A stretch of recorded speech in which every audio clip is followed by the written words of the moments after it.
This is Vince. He wants to invent cool stuff from everyday materials. My background is in mechanical engineering. I love tinkering in the garage, so I've got a bit of skill in there too. And this is Bo.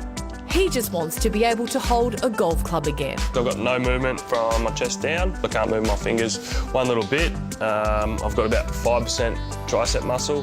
They both just might get what they're looking for thanks to a program bringing together some very clever inventors and people with disabilities. Everything that's achieved here is affordable and accessible, and will all go into open source so that anyone around the world can pick up that technology. 5.5 years ago, Bo's life changed in an instant. I bent down to pick up a ball that I'd been for a million times before, and someone running the other way has just hip and shouldered me on top of the head, and yeah, I fell to the ground and I knew straight away there was something very wrong. The passionate sportsman was paralysed.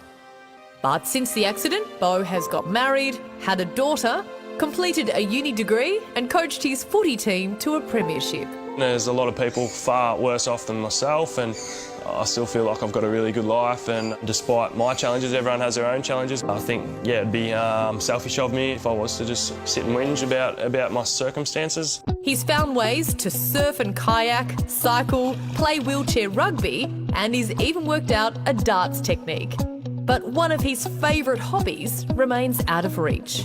I love to go to my mates, you want to go play 9 holes of golf and just enjoy the serenity of it, and a bit of competition and a bit of banter. Bo can't grip a golf club. Yeah, my fingers, there's no strength in them at all. But a bunch of engineers, designers and developers are determined to change that. The Tom Makeathon is a global 72-hour challenge to design and build 11 prototypes for people with disabilities.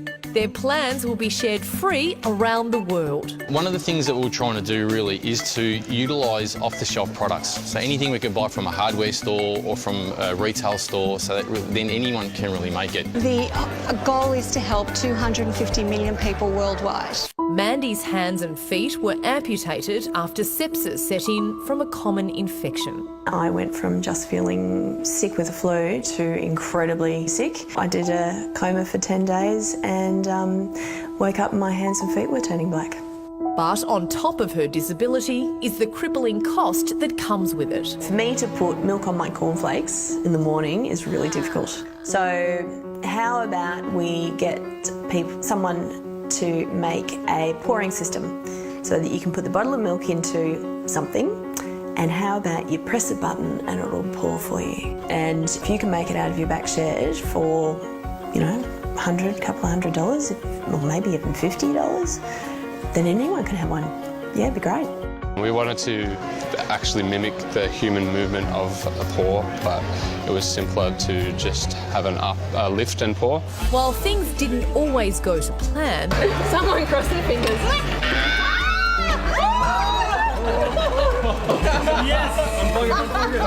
Mandy's team eventually managed to complete their push-button pourer.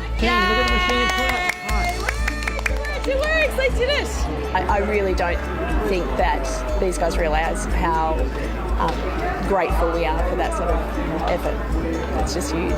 And with a simple design made out of items from the chemist and hardware shop, Bo's now able to get back onto the golf course. Bo's going to be hitting this bit of paper that way, which is cool. Just get ready to catch her.